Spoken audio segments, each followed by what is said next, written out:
ဒါကြောင့်ပိဿပေါင်းတော်ကောင်းတို့ငင်းခုန်မှုကိုစိတ်ဝင်စားဖို့လိုတယ်နော်ငင်းခုန်ခြင်းမှာကြီးမားတဲ့နောက်ဆက်တွဲဒုက္ခတွေအများကြီးရှိတယ်အဲ့ဒါနဲ့ပတ်သက်ပြီးတော့ပြောစရာအကြောင်းအရာတွေအများကြီးရှိတယ်ဒါပေမဲ့နောက်ထပ်ပြောချင်တဲ့အကြောင်းအရာလေးကလည်းရှိနေသေးတာနော်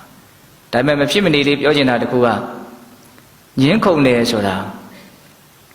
ကိုညင်းတဲ့လူနဲ့ကိုနဲ့တိတ်ပြီးတော့အဆင့်မကွာလို့ဆိုတဲ့အမြင်ကလေးရစေခြင်းအဲ့ဒါဆိုရင်နည်းနည်းလေးတော့တန့်သွားနိုင်တယ်နော်များသောအားဖြင့်ညင်းပြီဆိုရင်လူတွေကကိုညင်းနေတဲ့လူနဲ့ကိုနဲ့အရန်အဆင့်ကွာတယ်လို့ထင်တယ်ငါသူ့တဲ့အများကြီးတာတယ်လို့ထင်တယ်အများကြီးတာနေညင်းစရာအကြောင်းကိုမရှိဘုရင်တို့မကြာခဏပြောတဲ့စကားလေးရှိပါတယ်အားတော့ဟိုပါမောက္ခကြီးကမူလတန်းကျောင်းသူကျောင်းသားလေးတွေနဲ့တူပြီးတော့ညင်းမလားရှက်စရာကြီးနော်ဘာလို့ညင်းမလို့ဟုတ်လားဒီကလေးနဲ့တူပြီးတော့ဟုတ်တယ်မဟုတ်လားအဲ့လိုညင်းမလို့နားလည်မှုရှိနေတာအဲ့လိုပဲလူလောကမှာညင်းရတယ်ဆိုတာအဆင့်သိပ်ပြီးတော့မကွာလို့နော်အဲ့တော့ဒီနေရာမှာအမြင်တွေဆိုတာတယောက်နဲ့တယောက်တူတာမဟုတ်ဘူးအခြေခံအဖြစ်ဘလို့တက်ခဏတွေပါလာမှလည်းမသိဘူးပြဿနာတစ်ခုကိုနော်ကြည့်တဲ့ရှုထောင့်ချင်းကလည်းမတူကြဘူး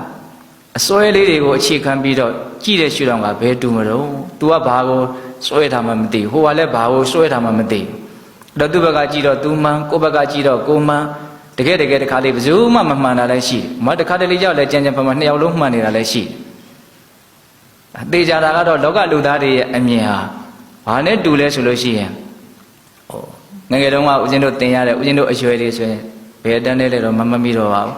မျက်မမြင်ပုံသား6ယောက်အကြောင်းဆိုတာအယုတ်ကလေးနဲ့မြန်မာစာလေးထဲမှာပါတယ်4တန်းလား3တန်းလားမသိပါဘူးအဲ့ဒါဦးဇင်းတို့အခုရသော်ဘုရားရဲ့ဒေသနာတွေကိုကြည့်လိုက်တော့မှဘုရားဟောဒေသနာမှသိရတယ်အဲ့ဒါဘုရားဟောတာလားဒါပေမဲ့ဘုရားဟောတာနဲ့သူကဒါတိုက်ကြီးတူအောင်ရေးထားတာတော့မဟုတ်ဘူးရသော်ဘုရားလက်ထက်တော်ခါကာလကယဟန်တွေကမြတ်စွာဘုရားကိုရှောက်ကြတာနော်အမျိုးမျိုးသောအယူဝါဒကွဲပြားနေကြတဲ့တိဋ္ဌိတက္ကတွန်းတွေဟာအချင်းချင်းညင်းခုန်ပြီးတော့တယောက်ကိုတယောက်နားလည်စေခြင်းကမစွမ်းနိုင်ကြဘူးတဲ့သူပြောတာကိုကိုလည်းမခံကိုပြောတာကိုသူလည်းမခံသူကလည်းသူဟာအမှန်လို့ပြောတယ်ဟိုကလည်းဟိုလိုသူဟာကိုအမှန်လို့ပြောတယ်ဒါပေမဲ့တယောက်ဘယ်သူမှလက်ခံနိုင်အောင်မပြောနိုင်ဘူးညင်းကြတယ်ခုန်ကြတယ်အဲ့ဒီမှာမြတ်စွာဘုရားယဟန်တွေကိုဥမာပေးတာနော်ဘုရင်ကြီးတစ်ပါးကနည်းနည်းပျော်တတ်ပုံရပါတယ်အဲ့ဒါသူ့ရဲ့နိုင်ငံမှာရှိတဲ့မျက်စိကန်းနေတဲ့လူတွေကိုအကုန်လုံးခေါ်တယ်တဲ့စုဝေးပြီးတော့အဲ့ဒါကိုဆင်ကိုပြစေတယ်တဲ့ဆင်ကိုပြပြီးတော့စမ်းခိုင်းတာပေါ့ပြီးဆိုတော့အဲ့ဒီမျက်မြင်တွေကိုအကုန်လုံးခေါ်ပြီးတော့ gain ဆင်ကဘာနဲ့တူတုံပြောကြရလို့ပြောတော့နာမောင်းဆမ်းပြီးတဲ့လူကနော်ဆင်ဟာမူကြီးတကောင်နဲ့တူတယ်ဟုတ်လားနေရွက်ဆမ်းပြီးတဲ့လူကဆင်ကဘန်းနဲ့တူတယ်ခြေထောက်ဆမ်းပြီးတဲ့လူကဆင်ကကျွန်းတိုင်နဲ့တူတယ်အမိရိုးဆမ်းပြီးတဲ့လူကဆင်ကနော်မောင်းချောက်နဲ့တူတယ်ဟုတ်လားမိအဖျားတွေကိုဆမ်းပြီးတဲ့လူကဆရာဓမြက်ဆေးနဲ့တူတယ်ကိုဆမ်းမိတာကိုကိုအမှန်ထင်ပြီးတော့ပြောကြတာသူတို့ကအဲ့လိုပြောနေလေးလေးဘုရင်ကြီးကကြိတ်ပြီးတော့ရေးတာပေါ့နော်အဲ့လိုပြောရင်လည်းမကဘူးတဲ့အဲ့ဒီသူကန်းတွေကငါပြောတာအမှန်နဲ့မင်းတို့ပြောတာမှားတယ်ဆိုတော့အချင်းချင်းလက်သီးနဲ့ထားပြီးတော့ထိုးကြကြိတ်ကြသေးတယ်တဲ့နန်းရင်ပြန်ပါအဲ့ဒီမြင်ကွင်းကိုကြည့်ပြီးတော့ဘုရင်ကြီးကရေမောတယ်တဲ့အဲ့ဒီဥမာလေးကိုမြတ်စွာဘုရားယဟန်တွေကိုပြောတာနော်အချင်းချင်းညင်းခုန်နေကြတယ်ဘယ်သူမှန်လဲဆိုတော့ဘယ်သူမှမမှားဘူး။အောင်စောတစုံတစ်ခုကိုဦးဇင်းတို့တွေကပြည့်ပြည့်စုံစုံမြင်ကြတာမဟုတ်ဘူး။တစိတ်တဒေတာပဲမြင်ကြတာ။ဒါပေမဲ့မြင်တာတော့မတူဘူး။တချို့ကတော့ပိုးပြီးတော့ကြည်ကြဲပြန့်ပြန့်မြင်တာလည်းရှိမယ်။ဟုတ်လား။အဲ့တော့ဦးဇင်းတို့ပြည့်ပြည့်စုံစုံမမြင်မဲနဲ့ပြောလိုက်တဲ့စကားတစ်ခုဟာပြည့်ပြည့်စုံစုံမြင်ထားတဲ့လူတစ်ယောက်ရဲ့နော်အမြင်မှာဘယ်လိုဖြစ်နေမလဲ။ရေတရားဖြစ်နေမယ်ပေါ့။ဟုတ်လား။များသောဖြင့်လူတွေရဲ့သိနိုင်စွမ်းဟာ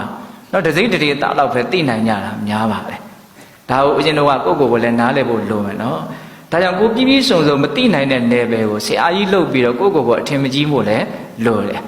နားမလည်နိုင်တဲ့နယ်ပယ်ဆိုရင်နားမလည်ဘူးလို့ကိုယ့်ကိုနားလည်ထားဖို့လိုတယ်အဲ့ဒါတော်တော်ကောင်းတာပဲနားမလည်နိုင်တဲ့နယ်ပယ်ကိုနားလည်နိုင်တယ်လို့ထင်နေရင်တော့အဲ့ဒီလူမျိုးတွေတွေ့ရင်တော့ညင်းကြတော့တာပဲဟုတ်လားဒါကြောင့်ပိဿပေါင်းသူတော်ကောင်းတို့ဒါလေးတွေကစကားတောင်မပြောရဘူးလို့ဦးဇင်းတို့ပြောထားတဲ့ဒီတရားစခန်းပွဲမှာတော့အရန်ကြီးနော်30မလိုပေမဲ့လို့